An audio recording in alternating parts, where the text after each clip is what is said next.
कोटा का इंसिडेंट है, जैसा कि मैंने आपको बताया था, जिस कोचिंग में हम पढ़ते थे वहां पर ऐसे करके बैचेस थे क्लास 11th के। ठीक है, जैसा कि आप जानते हैं अपनी स्टोरी में प्लॉट समझना बहुत जरूरी है। तो क्लास 11th के बैचेस थे PQRS।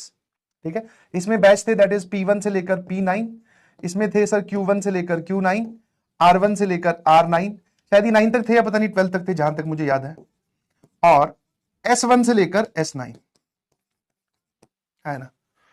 तो बहुत सारे सर बैचेस बनते हैं क्लास 11th के, और यहां से शुरू होता है, इसकी तरफ बढ़ते जाओगे ये टॉपर्स का बैच होता है, समझ में।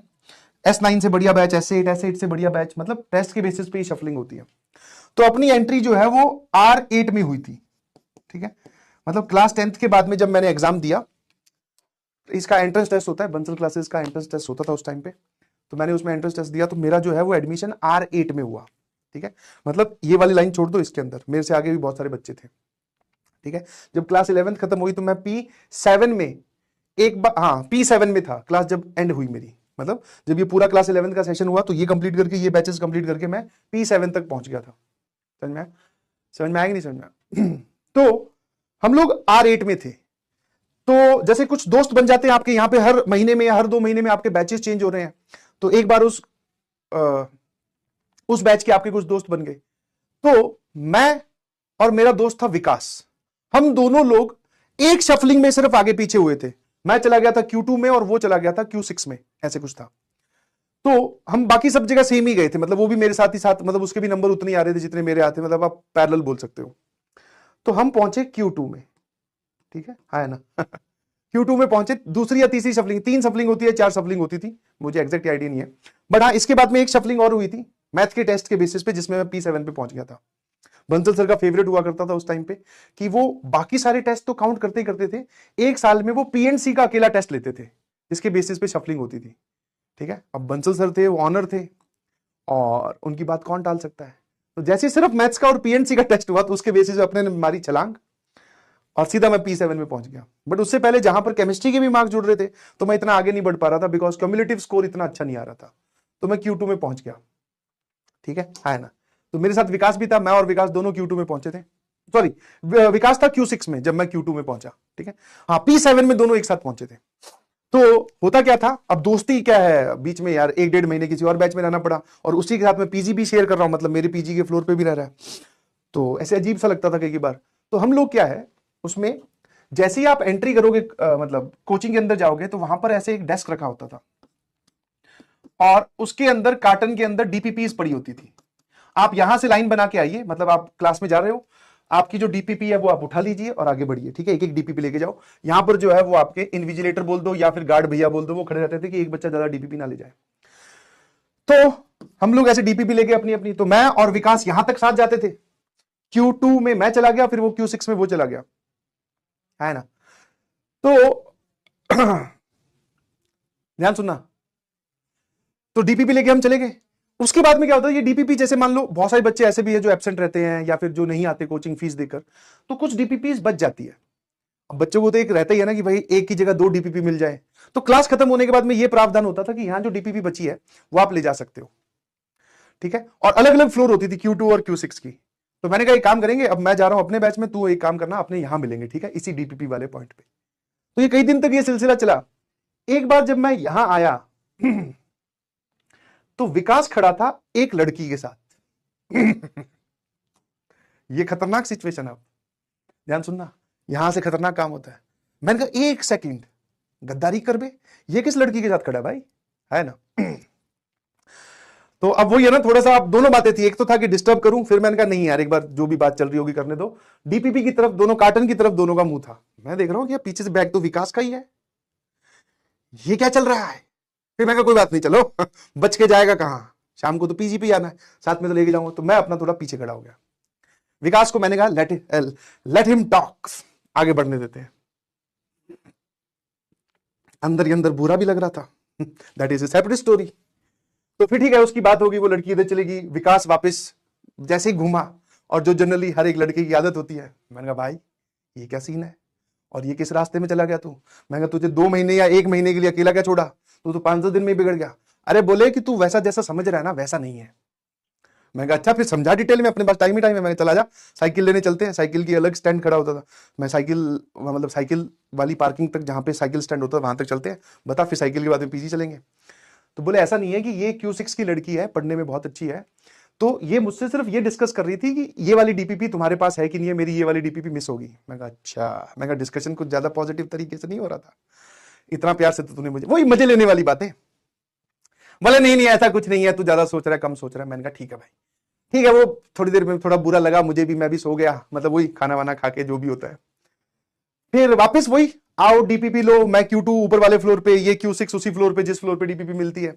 फिर अलग अलग हो गए। एक दिन मैंने फिर उसी स्पॉट पे फिर पकड़ लिया। अब की बार मुझे ज्यादा बुरा लग रहा था और मैंने कहा भाई साहब ये क्या है, पढ़ाई करने आएगी। अच्छा ये, और ये जो था विकास, ये मेरे स्कूल फ्रेंड भी था। स्कूल मतलब कि हम दोनों का होम टाउन, मैं इसके पिताजी को भी जानता था। तो अब जो है वो मैंने, भैया समझ में आया, आप किसी से बात ना कर पाओ और दोस्त आपका बात कर रहा हो तो बहुत बुरा लगता है। मैंने कहा एक सुन भाई, अब अंकल को फोन जाएगा, ध्यान रखना। हाँ, और इसमें तो मैं भी नहीं बचाऊंगा। अरे बोले ऐसा कुछ नहीं है। मैं कहा अच्छा ठीक है, ऐसा कुछ नहीं है। मैं कहा ठीक है भाई, कुछ नहीं है तो अपने इधर Q2 में मस्त। और मैं देख रहा हूं मेरी दोस्ती का मतलब लेवल देखो, एक्सट्रीम लेवल। मैं किसी लड़के से भी बात नहीं कर रहा हूं।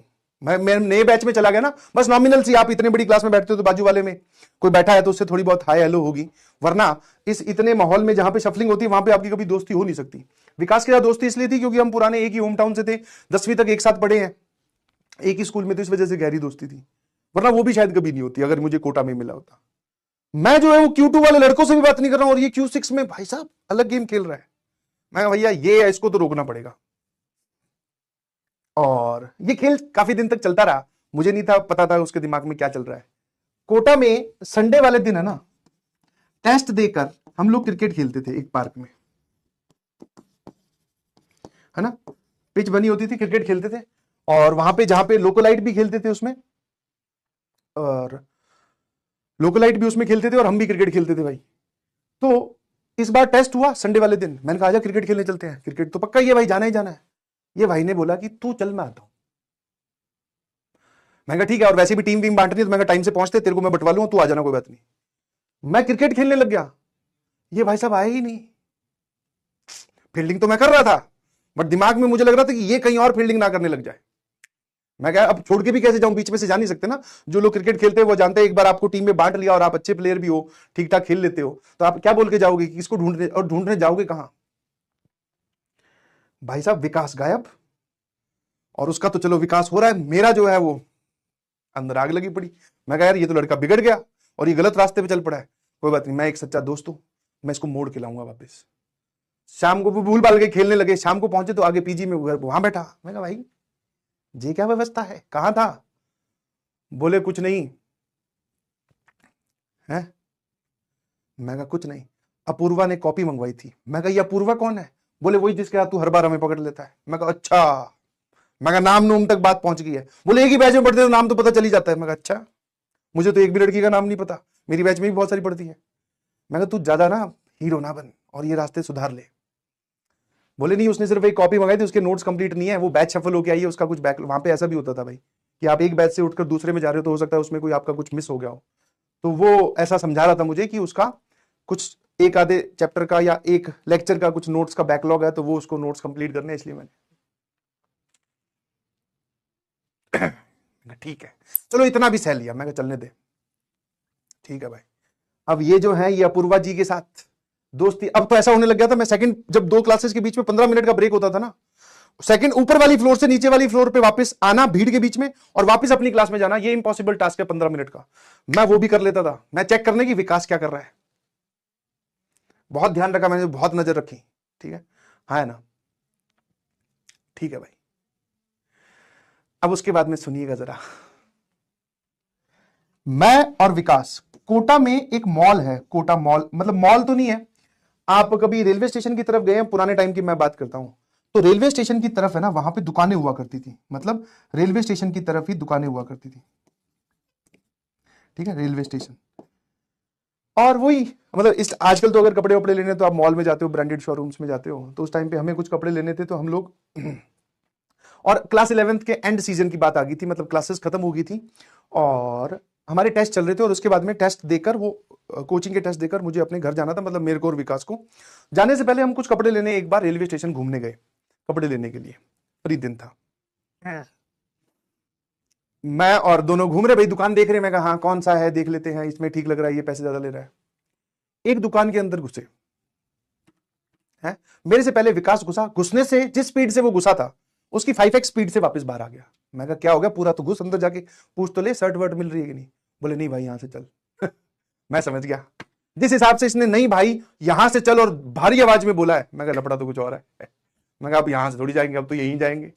तुम सोचो कि क्या हो रहा होगा उस दुकान में, उसने क्या देखा होगा, है ना।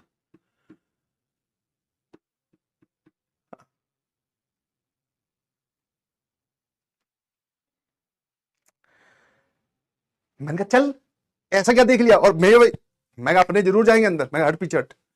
तो अंदर जाकर देखते हैं, वो जो अपूर्वा जी थी वो इस पार्क के अंदर हमारे साथ एक लफंडल लड़का खेलने आता था, लोकलाइट, हमारी एज से थोड़ा सा बड़ा, मतलब हम 12वीं में हैं तो वो पक्का कॉलेज के फाइनल ईयर थर्ड ईयर में होगा, हम 11वीं में हैं तो वो कॉलेज के फाइनल थर्ड ईयर में होगा, जिसके पास में उस टाइम पे करिश्मा बाइक हुआ करती थी। हमारा उसका बस उसमें एक ही चीज अच्छी लगती थी, एक तो वो खेलने आता था बनियान में, जींस विंस पहन के, जूते वूते पहन के, ऊपर काली कलर की बनियान। मैं कहा यार ये कौन सा स्टाइल है, बट येलो कलर की करिश्मा थी तो उस पर सेट भी लगता था। मैं कहा करिश्मा है यार, बड़े होके कभी करिश्मा लेंगे, है ना। हमारे साथ में एक लफंडर लड़का खेलने आता, लफंडर मतलब समझ गए आप। अपूर्वा जी उस लड़के के साथ खड़ी होकर शॉपिंग कर रही थी। विकास का जो दिल टूटा ही टूटा, उसका तो अलग ही फीलिंग थी। मेरे को उस अपूर्वा पे अलग से गुस्सा आ रहा। मैं कहा ले देकर, इससे तो बढ़िया मेरा दोस्त था यार। वो अलग बात है हमारे पास करिश्मा नहीं है, ये बेचारा घुमा नहीं सकता, बट हाँ ऐसा तो नहीं है, समझ में। मैंने कहा बात कर ली जाए जाके एक बार। विकास कहता नहीं नहीं भाई चल यहां से, चल यहां से। मैं कहा नहीं एक बार चलते हैं, पूछ ही लेते हैं। मैं कहा ले देकर इधर ही, समझ में है ना। फिर कहीं पर पड़ी हुई किसी की बात हमें याद आई, ठीक है, कि लड़कियों को जनरली ऐसे ही लड़के पसंद आते हैं, समझ में। और उसका पॉजिटिव इंपैक्ट ये हुआ कि अगली बार जब हम क्लास 12th में आए, स्कूल जाकर पेपर देकर, इस बार विकास जी ने जो ताबड़तोड़ पढ़ाई करी है, अब दिल टूटा हुआ आशिक है ना, मतलब जितना भी टूटा, जितना भी जुड़ा था, जो भी था। दूसरी तीसरी सफलिंग में ही हम A5 में, A4 में या A7 में पहुंच गए थे दोनों लोग। फिर 12th मेंटेन करी। हाँ वो अलग बात है कि फाइनली हमारा सिलेक्शन नहीं हुआ, विकास का भी सिलेक्शन नहीं हुआ, हम दोनों ने फिर ड्रॉप लिया। अब की बार जब ड्रॉप लिया तो विकास ने कहीं और घर ले लिया था, घर मतलब लोकेलिटी बदल दी उसने, ठीक है ना। हाँ फाइनली उसकी रैंक शायद आईआईटी में भी एक्सटेंडेड मेरिट लिस्ट में आई थी, वो उसने भी एनआईटी से ही फिर करी अपनी ग्रेजुएशन, बीटेक जो है उसने एनआईटी से ही करी। But yes this is the story that I want to share, है ना। ऑल इंडिया रैंक 1 तो नहीं आई भाई, इतना तगड़ा दिल टूटा नहीं था वो तो, अगर थोड़ा सा और जुड़ता, है ना, तो और ज्यादा भयंकर टूटता ना। वो जो सीन देखकर मुझे भी अजीब सा लगा, मैं कहा यार ये क्या है। फिर विकास जी ने उससे बात करनी बंद कर दी और मैं मनी मन खुश, यस दोस्त वापस आ गया है। तो आप भी अपने आसपास कोई ऐसा अगर दोस्त फंस रहा है तो उसको वापस ला सकते हैं, ठीक है ना, ठीक है ना। विकास से बात करो, अरे नहीं भाई मरवाओगे क्या। ठीक है ना।